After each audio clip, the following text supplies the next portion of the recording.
Shalom saudara-saudari terkasih dalam Yesus Kristus.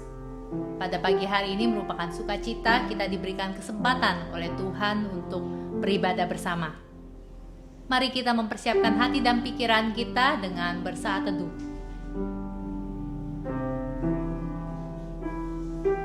Saya akan bacakan Mazmur 34 ayat 2 sampai yang keempat. Aku hendak memuji Tuhan pada segala waktu. Puji-pujian kepadanya tetap di dalam mulutku. Karena Tuhan, jiwaku bermegah. Biarlah orang-orang yang rendah hati mendengarnya dan bersuka cita. Muliakanlah Tuhan bersama-sama dengan aku. Marilah kita bersama-sama memasyurkan namanya. Amin. Ibadah ini kami buka atas nama Allah Bapa, Allah Putra, dan Allah Roh Kudus. Amin. Mari saudara-saudari, mari kita bangkit berdiri. Mari kita memberikan pujian dan hormat hanya kepada Tuhan kita.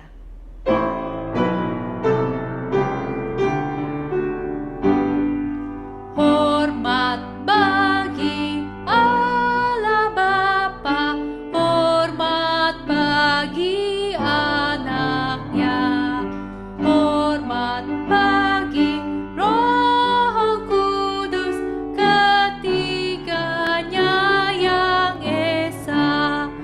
Haleluya, haleluya, ketiganya yang esa.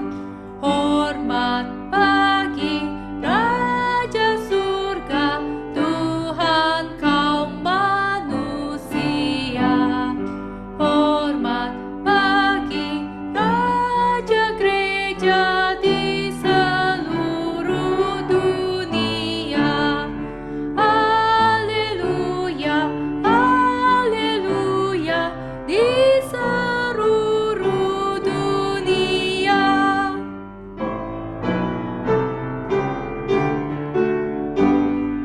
Haleluya, persembahan bala kerajaanmu diletakkan siang malam di hadapan tahtanya.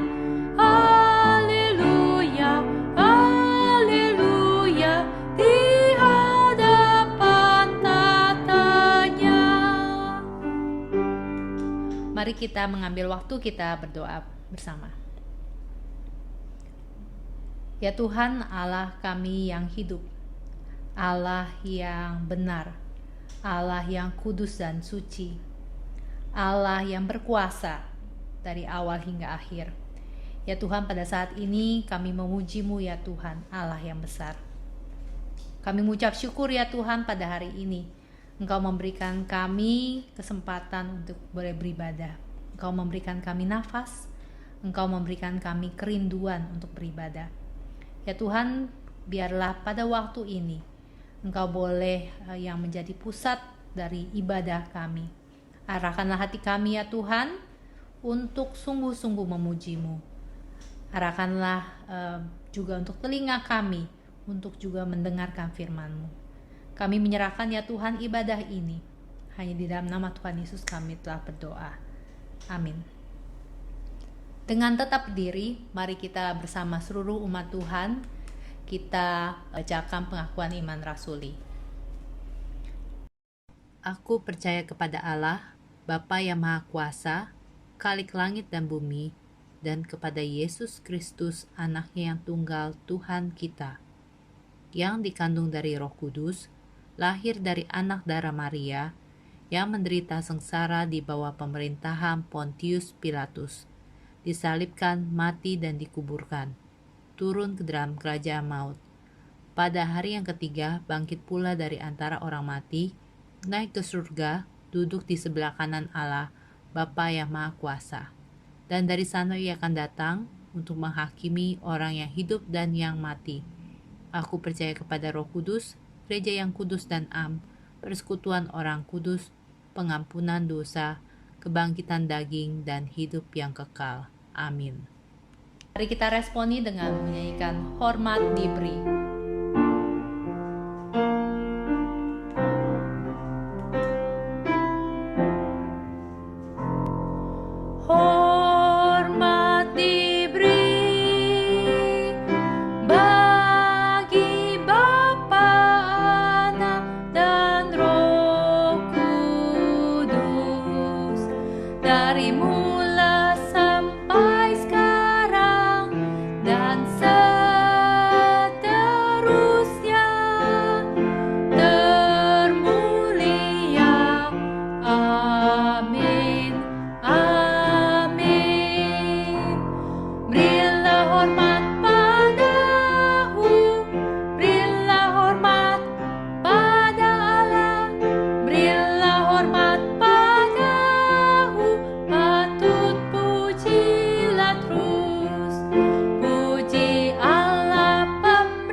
Di dalam Mazmur 34 ayat yang ke-10 dikatakan demikian. Takutlah akan Tuhan, hai orang-orangnya yang kudus, sebab tidak berkekurangan orang yang takut akan Dia. Mari saudara-saudari, dengan berdasarkan kebenaran yang baru saja kita baca, kita sadar bahwa kita bukanlah orang yang sempurna. Walaupun kita telah ditebus olehnya, seringkali kita tidak taat, seringkali kita jatuh ke dalam dosa. Biarlah pada saat ini kita boleh mengaku dosa kita meminta pengampunan atas dosa kita kepadanya. Mari kita berdoa. Ya Tuhan Yesus, kami diingatkan kembali ya Tuhan, pada saat kami merenungkan hidup kami, hari-hari yang telah kami lalui. Seringkali kami lupa akan perintah-Mu ya Tuhan, untuk takut kepada Engkau, untuk taat kepada Engkau, untuk selalu tertuju kepadamu ya Tuhan. Ampunilah dosa dan kesalahan kami ya Tuhan. Seringkali kami menjadikan diri kami sebagai pusat hidup kami. Kami sama sekali melupakan Engkau. Ya Tuhan, kami mengucap syukur. Kami boleh diberikan kesempatan untuk mengaku dosa kami. Kami mengucap syukur ya Tuhan untuk penebusan yang boleh Engkau berikan bagi kami. Engkau yang mau mati bagi kami. Engkau yang mau melayakkan kami. Terima kasih ya Tuhan, dan tolong kami untuk hari demi hari untuk berjalan menurut apa yang Engkau mau. Tolong kami ya Tuhan untuk rindu, untuk taat. Kami mau mendengarkan firman-Mu. Kami dapat mengaplikasikannya dalam hidup kami. Kami menyerahkan ya Tuhan diri kami, hai di dalam nama Tuhan Yesus kami telah berdoa. Amin. Silakan duduk saudara-saudari. Pada pagi hari ini kita akan kembali membacakan pembacaan Alkitab dari Mazmur 144. Tapi ayat yang pertama dan yang kedua. Mazmur 144 ayat yang pertama dan yang kedua. Dari Daud, terpujilah Tuhan gunung batuku, yang mengajar tanganku untuk bertempur dan jari-jariku untuk berperang, yang menjadi tempat perlindunganku dan kubu pertahananku, kota bentengku dan penyelamatku, perisaiku dan tempat aku berlindung, yang menundukkan bangsa-bangsa di bawah kuasaku. Dari sini kita boleh ingat belajar dari Daud, di mana dia sadar bahwa Tuhan yang memampukan dia untuk bertempur, Tuhan yang memampukan dia untuk memimpin bangsa Israel pada saat itu. Dan biarlah kebenaran ini pun yang akan kita sadari di tengah-tengah dunia ini. Biarlah kita sadar bahwa dunia ini adalah milik Tuhan. Tuhan yang menguasai segala sesuatu. Ia yang memegang kendali. Mari kita menyanyikan pujian Inilah Duniahu. Inilah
Di dalam Filipi 4 ayat yang ke-6 sampai ke-7 dikatakan demikian. Janganlah hendaknya kamu khawatir tentang apapun juga, tetapi nyatakanlah dalam segala hal keinginanmu kepada Allah, dalam doa dan permohonan dengan ucapan syukur. Damai sejahtera Allah yang melampaui segala akal akan memelihara hati dan pikiranmu dalam Kristus Yesus.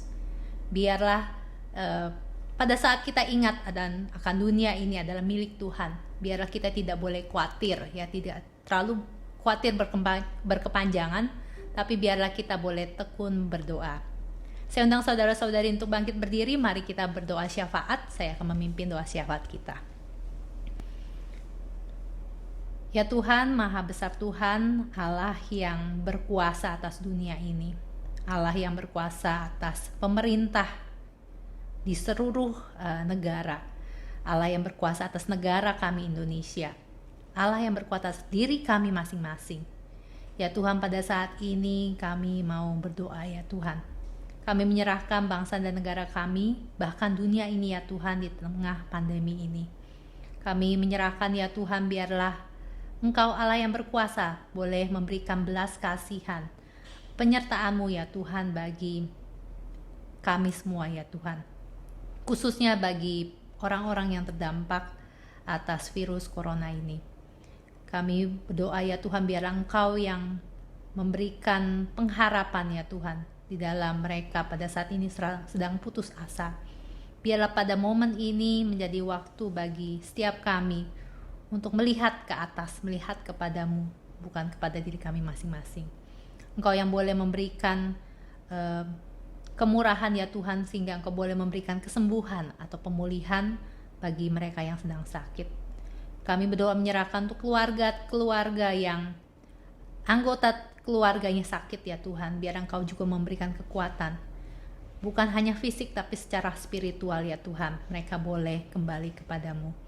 Kami juga menyerahkan bagi mungkin orang-orang yang masih mencari ya Tuhan, mencari makna diri mereka sendiri. Biarlah Engkau yang boleh Engkau boleh menampakkan dirimu, Engkau yang boleh menemui mereka secara pribadi ya Tuhan, sehingga mereka boleh lihat bahwa Engkau adalah Allah yang hidup, Allah yang mempedulikan mereka. Engkau adalah Allah yang benar. Kami menyerahkan ya Tuhan untuk para dokter, untuk para suster, untuk orang-orang yang bekerja di rumah sakit, dari cleaning service maupun juga untuk para OB, untuk supir ambulans, untuk mungkin bagian administrasi, siapapun mereka ya Tuhan. Tiap hari mereka bekerja di tempat yang cukup riskan ya Tuhan, tapi Engkau boleh tempatkan mereka di sana. Kami yakin dan percaya akan perlindungan dan penyertaan Tuhan bagi mereka. Kami menyerahkan ya Tuhan untuk setiap kami juga ya Tuhan, yang pada saat ini oleh dampak pandemi ini secara finansial ataupun dalam pekerjaan kami mendapat masalah ya Tuhan. Kiranya kami juga boleh menghadapinya bersama-Mu. Kami menyerahkan ya Tuhan untuk kami, biar Engkau memberikan kami hikmat untuk memutuskan hal-hal yang tepat sesuai dengan kebenaran firman-Mu ya Tuhan. Kami juga berdoa ya Tuhan untuk gereja kami, Gereja Kristen Batu Hidup. Kami menyerahkan, biarlah setiap kami Engkau memberikan kami kerinduan untuk beribadah. Sudah hampir 1 tahun ya Tuhan. Biarlah ibadah online tidak membuat kami semakin kendor, tapi biarlah Engkau boleh memberikan kami kerinduan hari demi hari, bahkan juga setiap minggu untuk mengikuti ibadah. Biarlah hari demi hari kami boleh isi dengan kebenaran firman-Mu.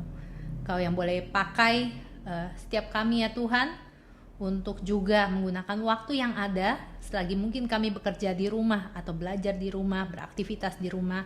Engkau boleh pakai kami untuk menjadi kesaksian bagi keluarga kami. Ya Tuhan, jikalau ada konflik di tengah keluarga, biarlah Engkau juga yang menjadi Raja Damai. Engkau juga memberikan kami hikmat ya Tuhan bagaimana mengatasinya. Kami menyerahkan ya Tuhan untuk hati-hati yang terluka, hati-hati yang di dalam kegalauan, kekhawatiran. Engkau yang boleh menolong setiap kami. Dan sebagai kami orang Kristen, biarlah kami boleh memperhatikan keluarga kami, sesama kami, untuk dapat saling menguatkan ya Tuhan. Kami menyerahkan diri kami untuk doa ini semuanya ke dalam tangan-Mu. Ya, di dalam nama Tuhan Yesus kami telah berdoa. Amin. Di dalam 1 Petrus 1 ayat 24 sampai ke 25 dikatakan demikian. Sebab semua yang hidup adalah seperti rumput, dan segala kemuliaannya seperti bunga rumput. Rumput menjadi kering dan bunga gugur, tetapi firman Tuhan tetap untuk selama-lamanya. Inilah firman yang disampaikan Injil kepada kamu. Biarlah firman Tuhan itu seperti hujan ya, bukan hujan yang kita alami sekarang, tapi menjadi hujan berkat bagi kita. Dan biarlah kita terus menantikan berkat-berkat Tuhan melalui firman-Nya. Kita akan persiapkan hati kita sebelum mendengarkan firman Tuhan. Kita nyanyikan hujan berkat.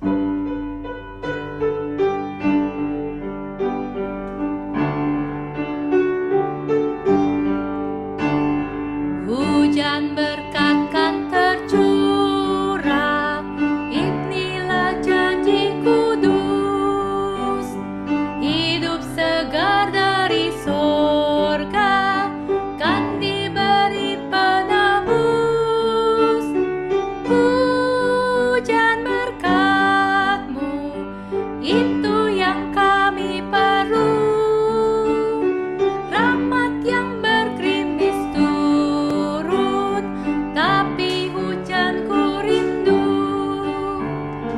Hujan berkat kan tercurah, hidup kembali segar, di atas bukit dan lembah bunyi derai terdengar. Hujan berkat-Mu, itu yang kami perlu, rahmat yang bergerimis turun, tapi hujanku rindu.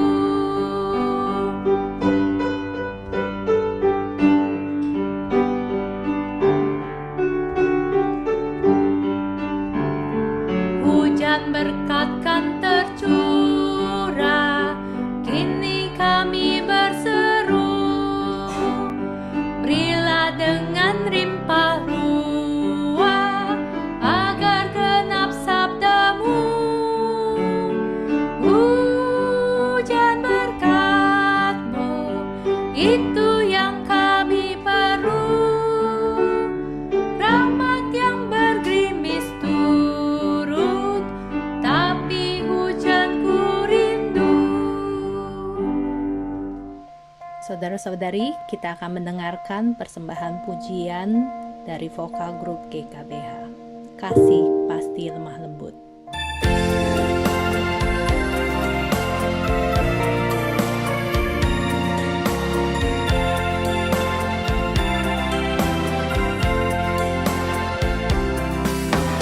Kasih pasti kasih pasti memaafkan,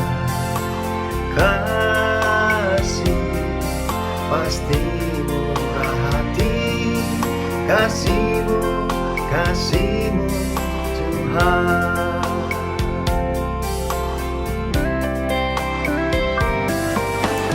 Kasih pasti lemah lembut,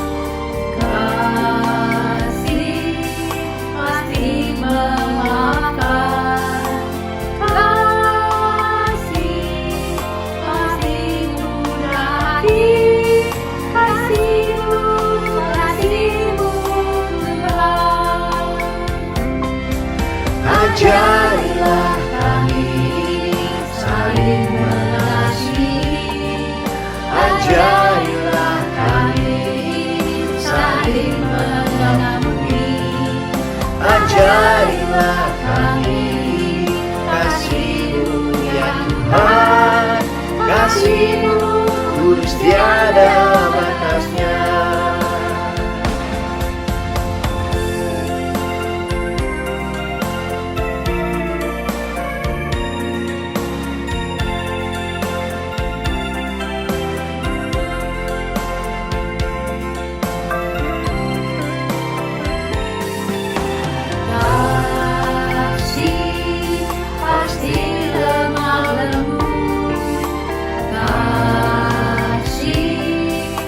kasih memaafkan.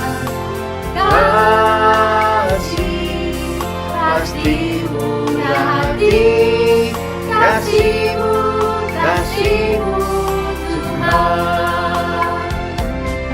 Ajarilah kami ini saling mengasihi, ajarilah kami ini saling mengampuni, ajarilah kami ini kasih-Mu ya Tuhan, kasih-Mu kudus tiada batasnya. Ajarilah kami ini saling mengasihi, ajarilah kami ini saling mengampuni, ajarilah kami ini kasih-Mu ya Tuhan, kasih-Mu kudus tiada batasnya. Kasih-Mu kudus tiada batasnya.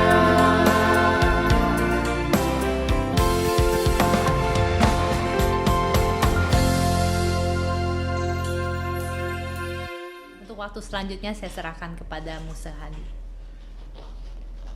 Mari kita bersama-sama berdoa, mohon berkat dari Tuhan. Ya Tuhan, kami akan bersama-sama duduk diam mendengarkan firman Tuhan. Engkau yang sudah mempersiapkan kami, biar Engkau memberkati kami dengan limpah, membuat kami mengerti firman Tuhan, dan membuat kami mampu melaksanakan dalam hidup kami sehari-hari. Dalam nama Tuhan Yesus kami berdoa, amin. Firman Tuhan pada hari ini diambil dari kitab Yeremia pasal 29 ayat 1 sampai 14. Kitab Yeremia pasal 29 ayat 1 sampai dengan ayat 14.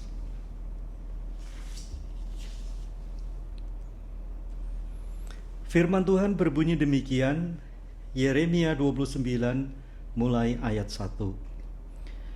Beginilah bunyi surat yang dikirim oleh Nabi Yeremia dari Yerusalem kepada tua-tua di antara orang buangan, kepada imam-imam, kepada nabi-nabi, dan kepada seluruh rakyat yang telah diangkut ke dalam pembuangan oleh Nebukadnezar dari Yerusalem ke Babel.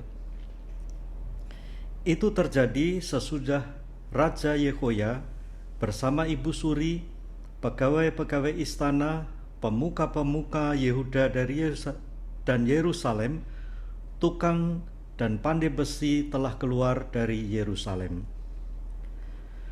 Surat ini dikirim dengan perantaraan Elasa bin Safan, Gemaria bin Hilkia yang diutus oleh Sedekia, Raja Yehuda ke Babel, kepada Nebukadnezar, Raja Babel.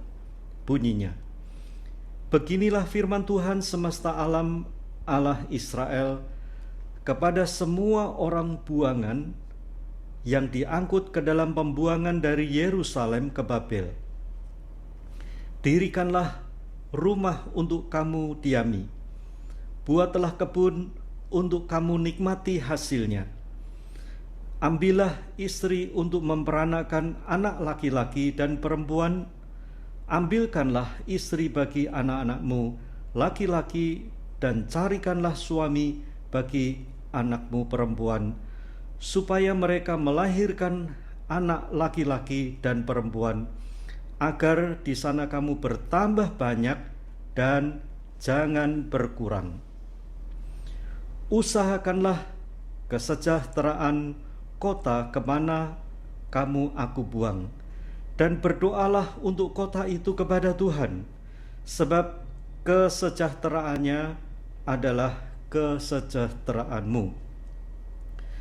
Sungguh beginilah firman Tuhan semesta alam, Allah Israel, janganlah kamu diperdayakan oleh nabi-nabimu yang ada di tengah-tengahmu, dan oleh juru-juru tenungmu, dan janganlah kamu dengarkan mimpi-mimpi yang mereka mimpikan. Sebab mereka bernubuat palsu kepadamu demi namaku. Aku tidak mengutus mereka, demikianlah firman Tuhan. Sebab beginilah firman Tuhan, apabila telah genap 70 tahun bagi Babel, barulah aku memperhatikan kamu. Aku akan menepati janjiku kepadamu dengan mengembalikan kamu ke tempat ini. Sebab aku ini mengetahui rancangan-rancangan apa yang ada padaku mengenai kamu. Demikianlah firman Tuhan, yaitu rancangan damai sejahtera dan bukan rancangan kecelakaan, untuk memberikan kepadamu hari depan yang penuh harapan. Dan apabila kamu berseru dan datang untuk berdoa kepadaku, maka aku akan mendengarkan kamu. Apabila kamu mencari aku, kamu akan menemukan aku. Apabila kamu menanyakan aku dengan segenap hati, aku akan memberi kamu menemukan aku. Demikianlah firman Tuhan. Dan aku akan memulihkan keadaanmu dan akan mengumpulkan kamu dari antara segala bangsa dan dari segala tempat kemana aku telah kucerai-beraikan. Demikianlah firman Tuhan, dan aku akan mengembalikan kamu ke tempat yang dari mana aku telah membuang kamu. Yang berbahagia ialah mereka yang mendengarkan firman Tuhan, simpan baik dalam hati dan melakukan. Hari ini firman Tuhan diberi tema optimis bersama Tuhan. Optimis bersama Tuhan. Saudara-saudara yang dikasihi oleh Tuhan, masa pandemi COVID-19 yang berkepanjangan ini telah membuat keadaan menjadi begitu sulit bagi banyak orang. Bahkan sebagian besar orang merasakan dampak pandemi ini. Keadaan yang sulit ini bisa ditanggapi dengan cara yang berbeda.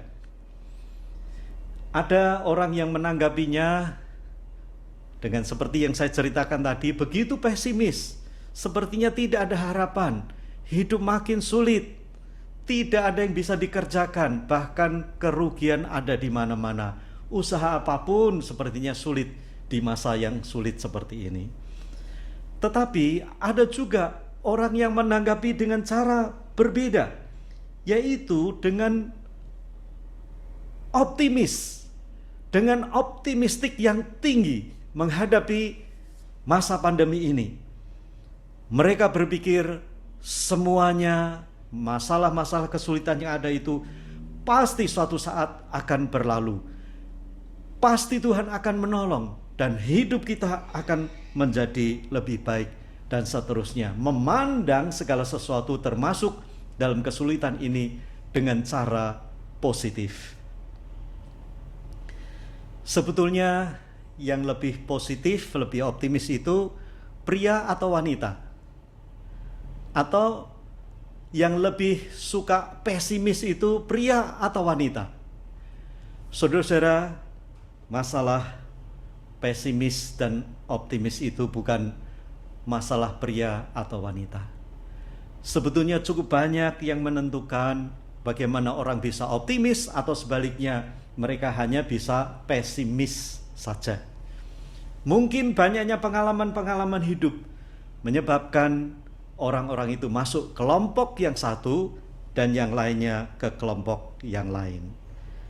Masing-masing punya pengalaman dan masing-masing punya alasan.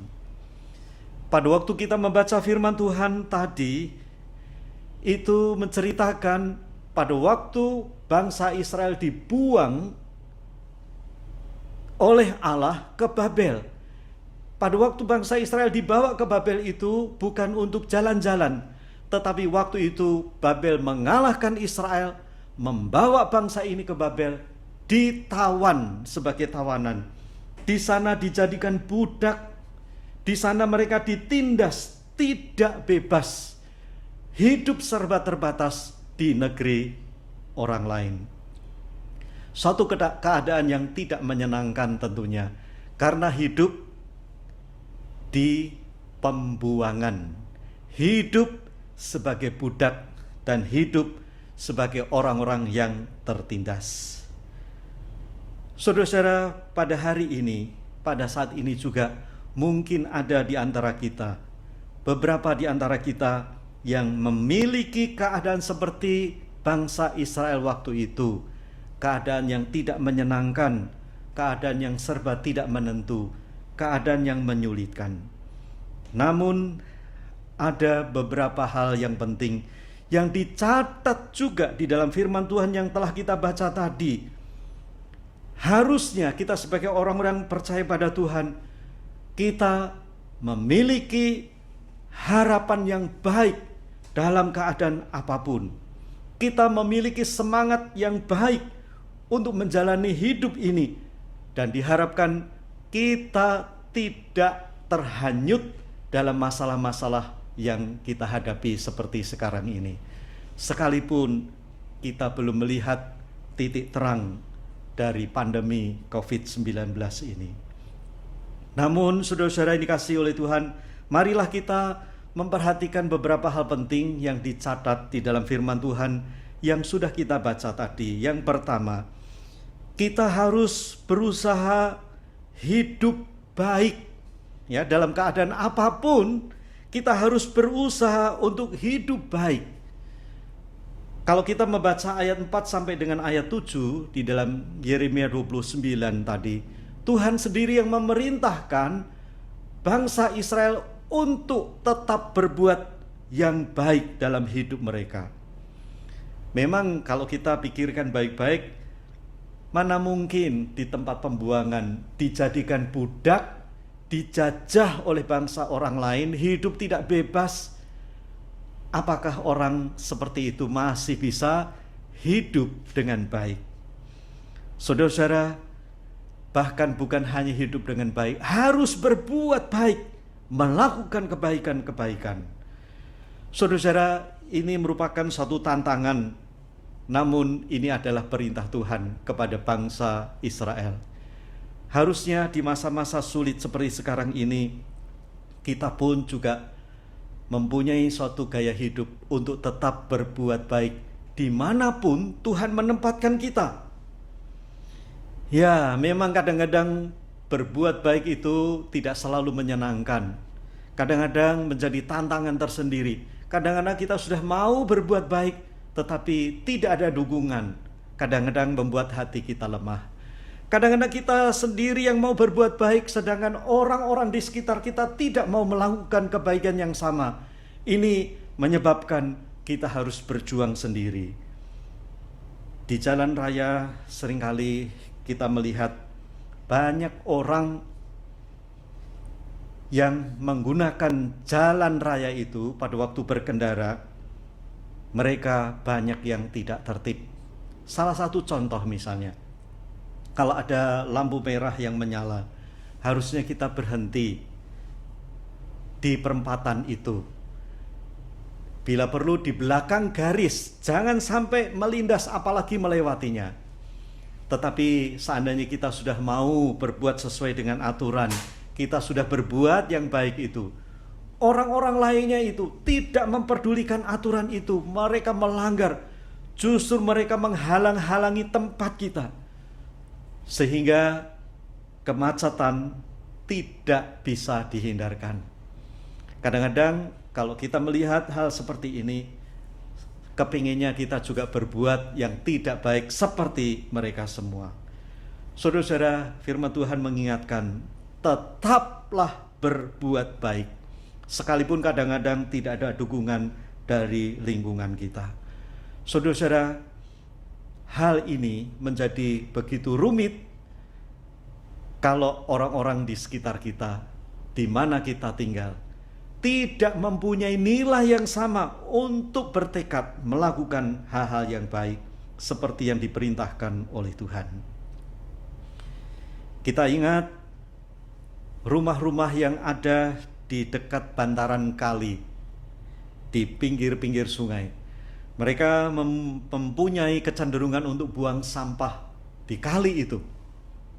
Memang membuang sampah di kali itu rasanya paling gampang, paling hemat, tidak usah bayar iuran untuk memungut sampah.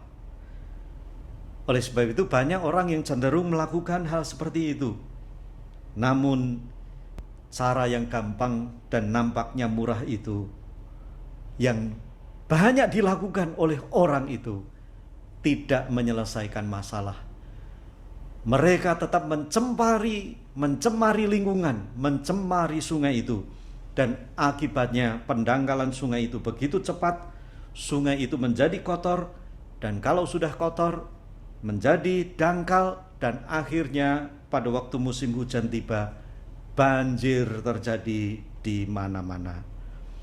Saudara-saudara yang dikasihi oleh Tuhan, kadang-kadang teladan saja tidak cukup. Kadang-kadang harus dibuat aturan dengan sanksi yang tegas. Itu karena manusia yang berdosa itu cenderung untuk berbuat semaunya. Tetapi sebagai orang-orang yang sudah percaya kepada Tuhan, ingatlah Tuhan berfirman agar kita berusaha untuk tetap berbuat baik, termasuk kepada orang Israel di pembuangan itu. Mereka diperintahkan untuk berbuat baik di kota, di tempat di mana Tuhan membuang. Bahkan diperintahkan untuk mendoakan supaya kota itu menjadi sejahtera, karena kesejahteraan kota itu adalah kesejahteraan mereka juga. Di dalam Galatia pasal 6 ayat 7 sampai 10, Galatia 6 ayat 7 sampai 10, firman Tuhan mengatakan, jangan sesat. Allah tidak membiarkan dirinya dipermainkan, karena apa yang ditabur orang itu juga yang akan dituainya. Sebab barang siapa menabur dalam dagingnya, maka ia menuai kebinasaan dari dagingnya. Tetapi barang siapa menabur dalam roh, ia akan menuai hidup yang kekal dari roh itu. Janganlah kita jemu-jemu berbuat baik, karena apabila sudah datang waktunya, kita akan menuai jika kita tidak menjadi lemah. Karena itu, selama masih ada kesempatan bagi kita, marilah kita berbuat baik kepada semua orang, tetapi terutama kepada kawan-kawan kita seiman. Firman Tuhan begitu jelas memerintahkan kepada kita untuk berbuat baik. Untuk berbuat baik dengan tidak jemu-jemu, kapanpun, dimanapun kita perlu berbuat baik. Di tempat di mana Tuhan menempatkan kita, kita harus selalu mengusahakan untuk melakukan hal-hal yang baik. Ini merupakan tugas kita. Kadang-kadang memang kita sering lupa untuk berbuat baik ini. Apalagi seperti yang saya ceritakan, kadang-kadang orang-orang lain tidak mendukung. Ngapain? Percuma kelihatannya. Akhirnya kita enggan berbuat baik. Tetapi sebagai sesama saudara seiman, marilah kita usahakan dan saling mengingatkan. Sama seperti Tuhan sudah mengingatkan bangsa Israel untuk melakukan hal-hal yang baik, Tuhan juga ingin berbicara kepada kita semua. Lakukanlah hal-hal yang baik itu sekarang, kapanpun itu. Apalagi di masa sulit ini, Tuhan ingin agar kita juga tetap berbuat baik. Apakah ada gunanya? Ini seringkali menjadi pertanyaan yang muncul. Kalau perbuatan baik itu tidak dilihat, perbuatan baik itu tidak didukung, perbuatan baik itu tidak diberikan apresiasi, diberikan penghargaan oleh orang-orang yang jelas tahu bahwa kita telah melakukan kebaikan. Saudara-saudara, jangan pedulikan itu semua. Yang penting, kalau kita mau berbuat baik, pasti ada gunanya. Saudara-saudara, Tuhan mengingatkan bahwa kesejahteraan kota di mana mereka tinggal adalah kesejahteraan mereka juga. Kesejahteraan kota di mana kita tinggal itu juga kesejahteraan kita. Oleh sebab itu kita harus mendukung dan mewujudkan kebaikan-kebaikan itu muncul dalam kehidupan kita masing-masing. Kita perlu mendekatkan diri pada Tuhan. Itu dicatat di dalam ayat 8 dan 9. Banyak hal yang dapat kita lakukan untuk dapat hidup dekat pada Tuhan. Kita bisa memperoleh kekuatan yang luar biasa pada waktu kita mendekatkan diri pada Tuhan. Khususnya pada waktu kita sudah sulit untuk berbuat baik, marilah kita berusaha untuk mendekatkan diri pada Tuhan. Banyak membaca firman Tuhan, banyak berdoa, memberikan persembahan-persembahan, ikut serta dalam pelayanan, pergi beribadah, atau mengikuti ibadah dengan teratur, dan lain-lainnya. Itu akan membuat hidup kita makin dekat pada Tuhan. Tetapi kalau kita melihat di sekitar kita banyak orang yang meragukannya, kadang-kadang bertanya kembali, apakah ada gunanya kalau kita hidup dekat dengan Tuhan? Kalau keadaannya tidak berubah, kesulitan tidak berubah, penderitaan tidak berubah, bahkan pandemi ini pun nampaknya juga masih berkepanjangan, sampai kapan kita belum bisa menebaknya. Itulah sebabnya banyak orang akhirnya menjadi putus asa karena tidak melihat manfaatnya.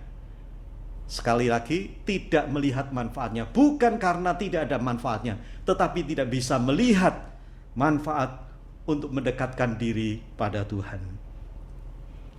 Saudara-saudara, dalam sebuah surat kabar di Inggris, ada orang yang menuliskan kepada redaksinya dengan mengeluh. Dia mengatakan sebetulnya tidak ada alasan yang baik dan cukup untuk tetap pergi ke gereja. Karena dia mengatakan demikian, selama 30 tahun terakhir ini saya telah menghadiri kebaktian dengan cukup teratur, tuturnya. Dan selama itu saya telah mendengarkan tidak kurang dari 3.000 khotbah. Namun yang mengejutkan, saya tidak dapat mengingat satu pun dari khotbah-khotbah itu. Saya pikir mungkin lebih bermanfaat bila waktu sang pendeta digunakan untuk mengerjakan hal yang lain saja. Tentu surat kepada redaksi ini menimbulkan reaksi dari banyak orang yang membacanya. Pro kontra muncul. Salah satu yang memberikan tanggapan dicatat di surat kabar itu juga. Demikian, saya telah menikah selama 30 tahun. Selama itu saya telah makan sebanyak 32.850 kali. Sebagian besar dari masakan istri saya. Tiba-tiba saya menyadari bahwa saya tidak ingat satu pun dari menu yang pernah saya makan itu. Saya pikir tanpa makanan-makanan tersebut, mungkin saya telah mati kelaparan sejak dulu. Artikel pendek ini mengingatkan kepada kita semua, sebetulnya apa yang kita lakukan untuk Tuhan bukannya sia-sia, bukannya tidak ada gunanya, tapi kita sendirilah yang seringkali tidak melihat, bahkan tidak mau melihat. Kalau kita mau menyadarinya, betapa besar keuntungan kita kalau kita bisa mendekatkan diri pada Tuhan. Kita bisa menjadi kuat, kita bisa menjadi bertahan, bahkan kita masih bisa hidup sampai sekarang ini pun karena kedekatan kita pada Tuhan. Jangan menganggap sia-sia setiap usaha baik yang kita lakukan. Jangan menganggap sia-sia setiap usaha kita untuk mendekatkan diri pada Tuhan. Tetaplah hidup dengan Tuhan dan tetaplah untuk berbuat baik. Itu sangat besar manfaatnya. Mustahil kalau tidak ada manfaatnya. Sayang sekali kalau dilewatkan begitu saja. Dalam keadaan apapun, khususnya di saat yang sulit, marilah kita tetap mendekatkan diri pada Tuhan sambil tetap berbuat baik seperti yang Tuhan ingatkan kepada kita. Hal yang kedua, marilah kita menjadi orang yang optimistis. Ya, selalu berharapan baik, optimis. Mengapa? Karena Tuhan itu juga selalu berharapan baik, termasuk pada kita. Tuhan mengharapkan kita itu baik. Oleh sebab itu, marilah kita semuanya menjadi orang-orang yang optimistis. Jangan pesimis, ya, jangan menjadi orang yang pesimis, tetapi optimis. Selalu mengharapkan yang baik itu yang terjadi. Kalau belum pun tetap berharap akan baik, akan baik, akan baik.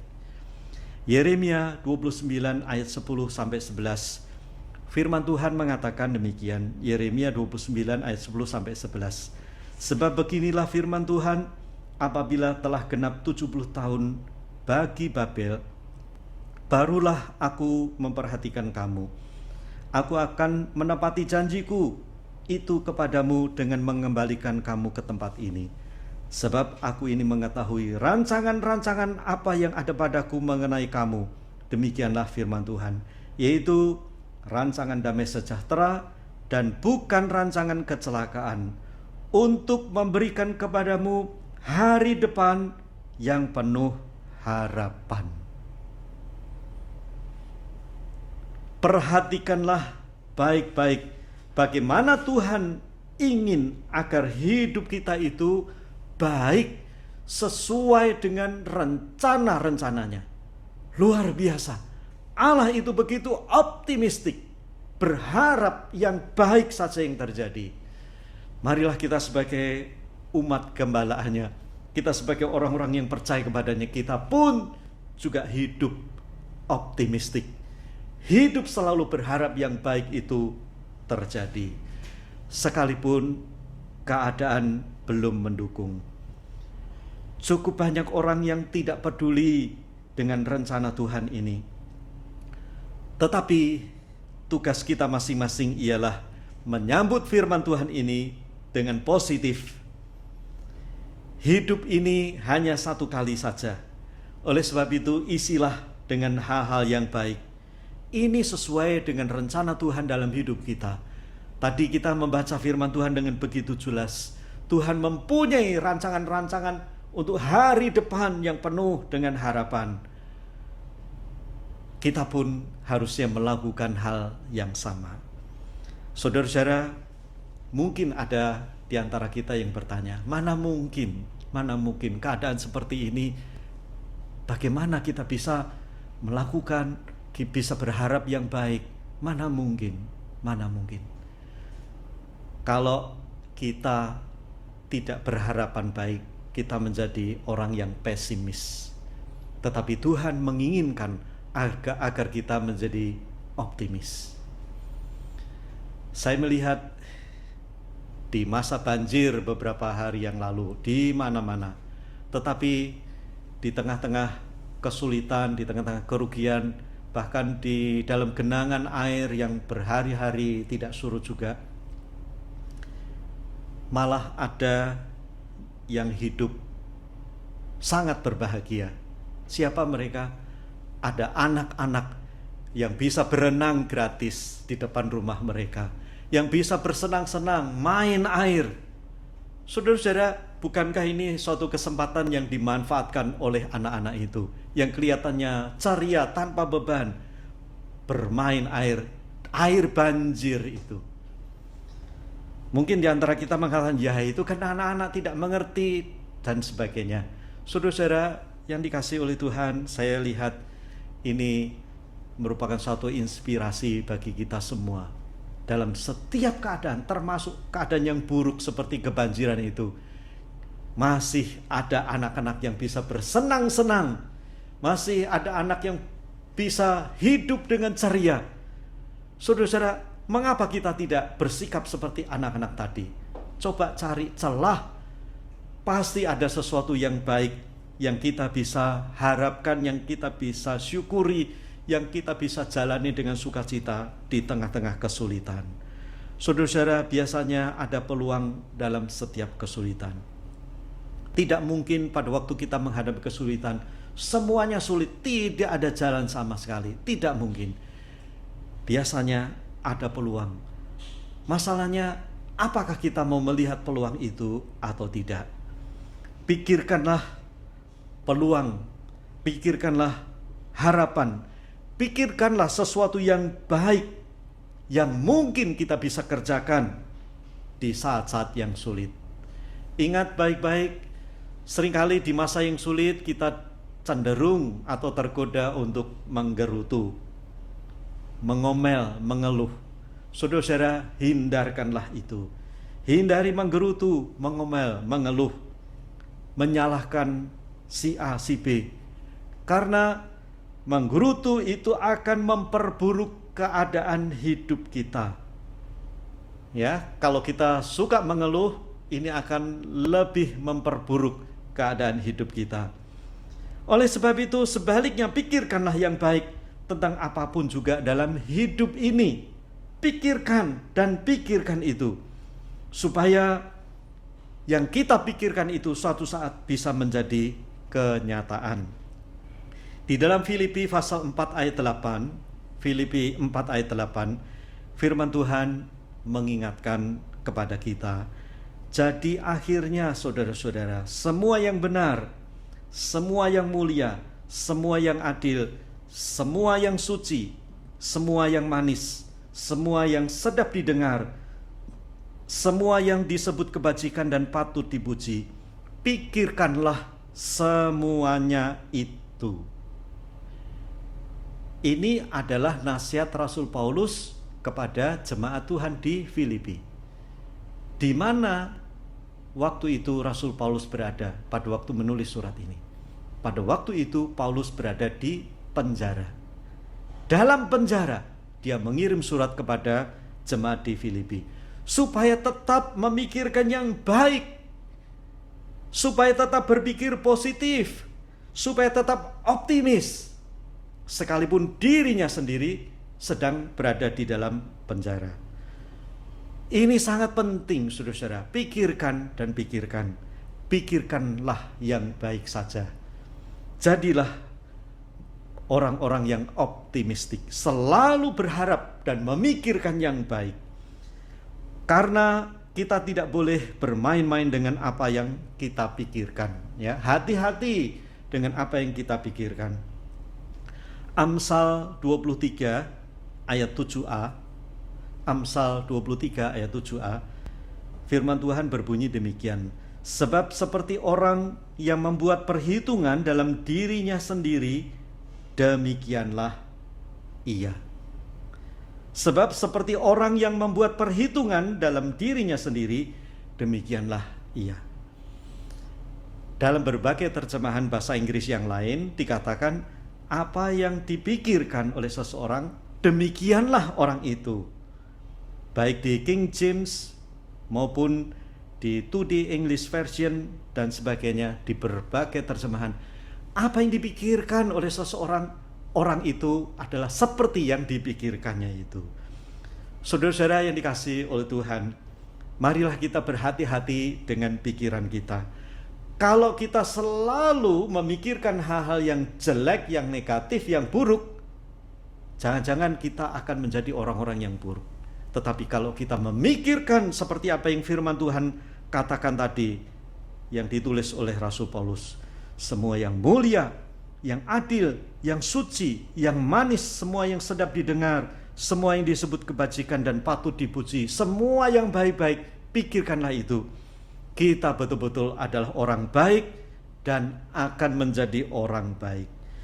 Saudara-saudara yang dikasihi oleh Tuhan, baik dan buruknya kita, kadang-kadang pikiran kita itu turut mewujudkannya. Apa yang kita pikirkan itu sangat menentukan.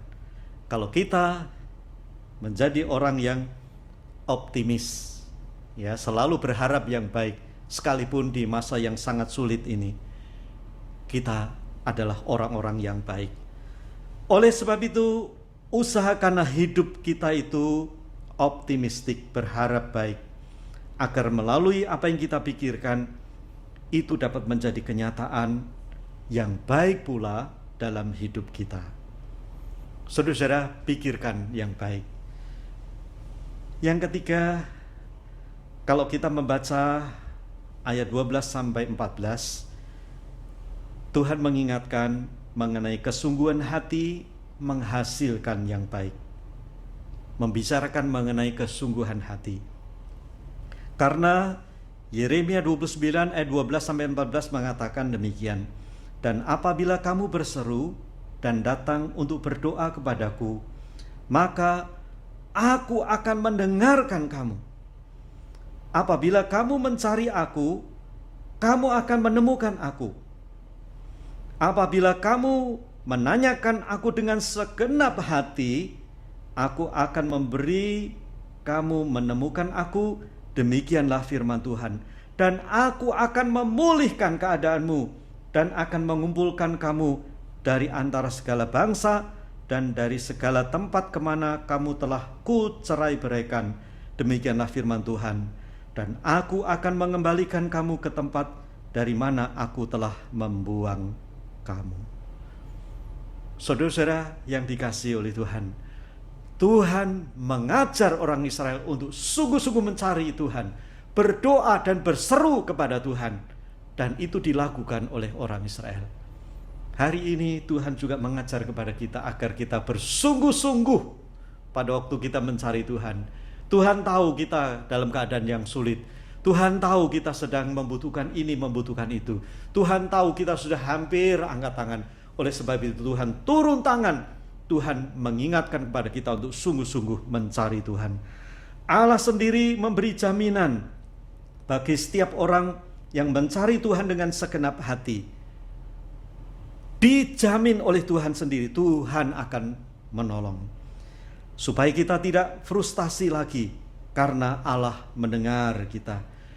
Supaya kita tidak kecewa karena Tuhan menolong kita. Tuhan akan memulihkan keadaan kita yang kacau balau pada waktu yang lalu, atau mungkin juga sekarang ini sedang mengalami kekacauan. Tuhan akan memulihkan keadaan.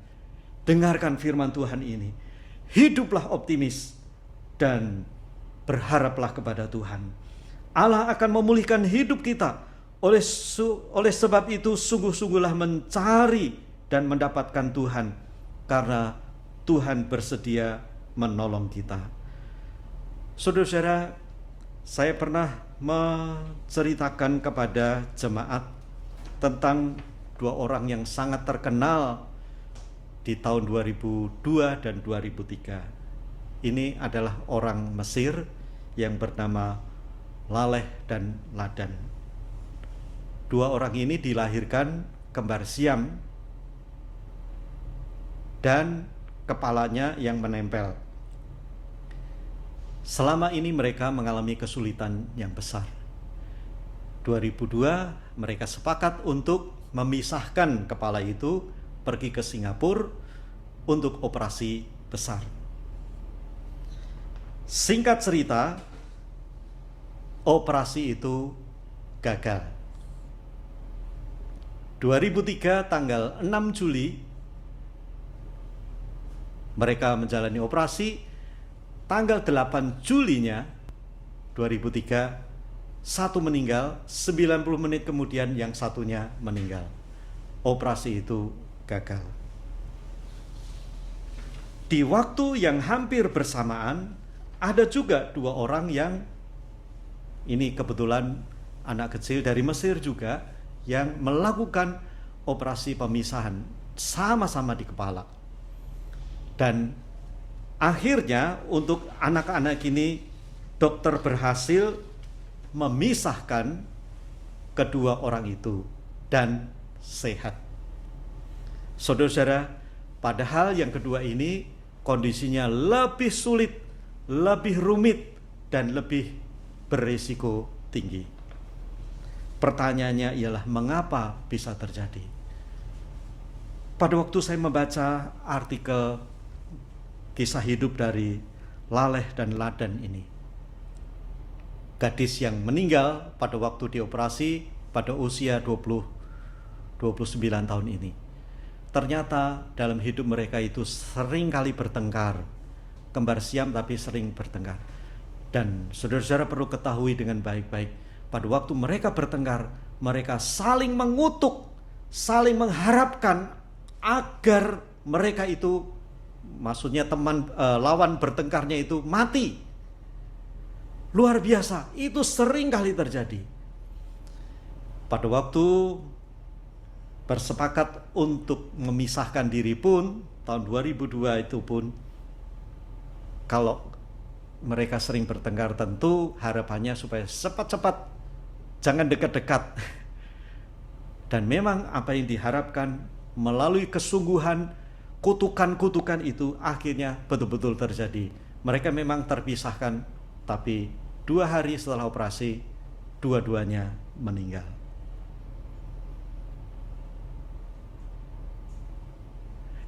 Ingatlah baik-baik kesungguhan kita dalam memikirkan, dalam mengatakan sesuatu, itu bisa terjadi. Namun saudara-saudara, kalau kita sedang dalam kesulitan, sungguh-sungguhlah untuk mencari Tuhan. Sungguh-sungguhlah berseru kepada Tuhan. Sungguh-sungguhlah minta pertolongan dari Tuhan. Jangan mengutuk, jangan menyalahkan yang lain, jangan menggerutu atau mengeluh. Marilah datang kepada Tuhan dengan sungguh hati, dengan segenap hati.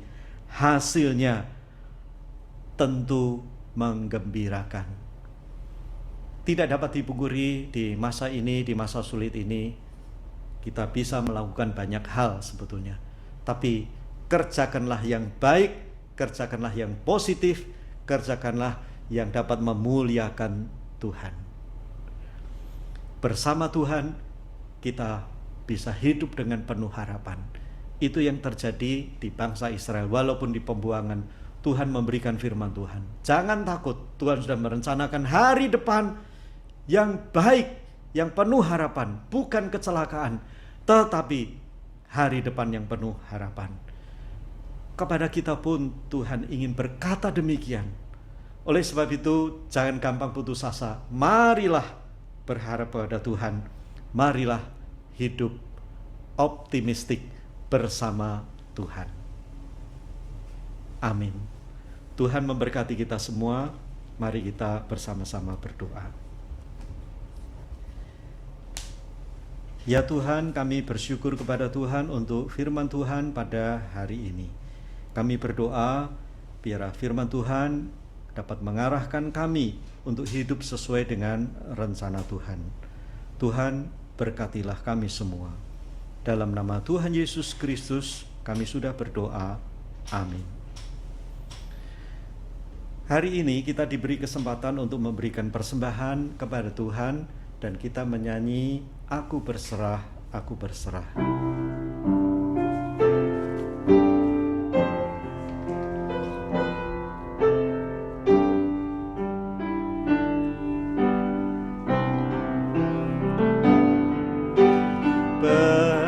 Berserah kepada Yesus dengan tangan yang bebas, selalu bersandar dan cinta hidup di hadapannya. Aku berserah, aku berserah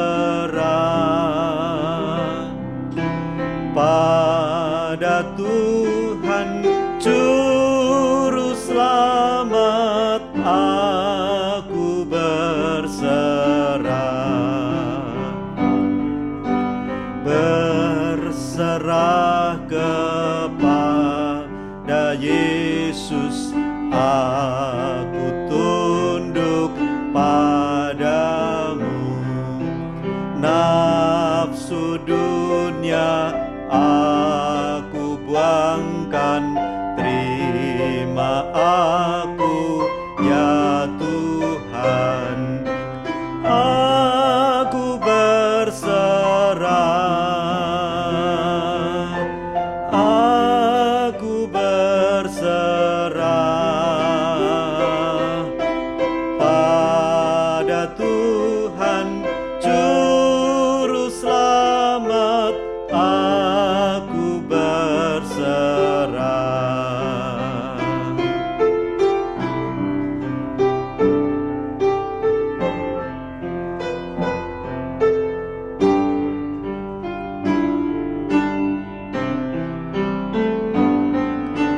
Berserah kepada Yesus, diriku buat Tuhan, penuhi cinta dan kuasa, biar berkat Tuhan nyata. Aku berserah, aku berserah pada Tuhan Juru Selamat, aku berserah.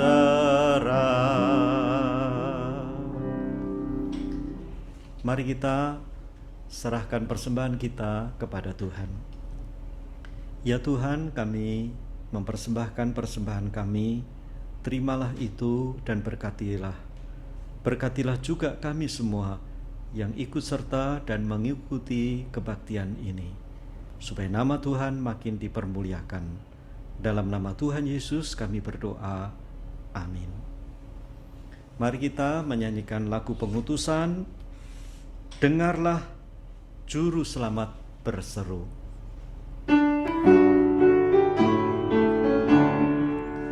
Dengarlah Juru Selamatmu berseru, ikutlah, ikutlah padaku.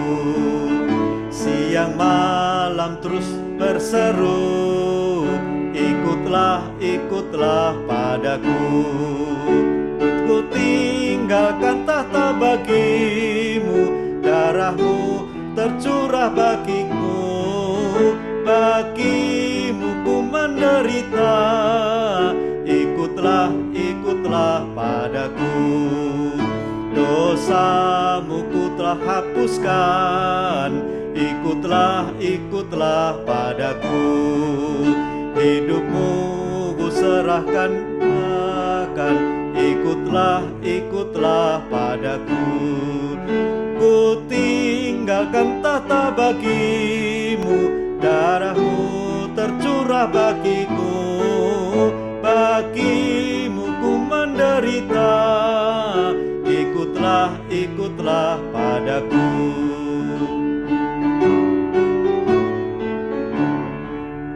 Letakkanlah segala khawatirmu, ikutlah, ikutlah padaku.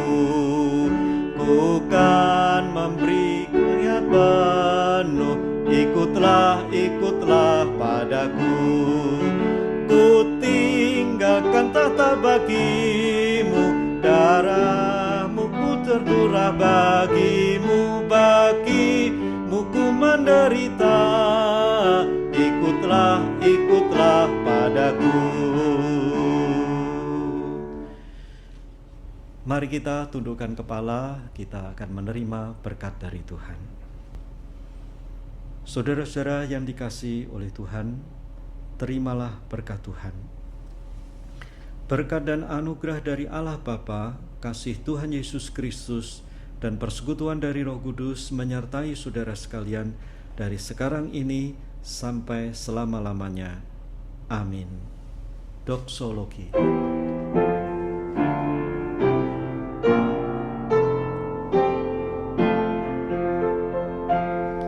Puji Allah Bapa Putra, puji Allah Roh Kudus, ketiganya yang esa,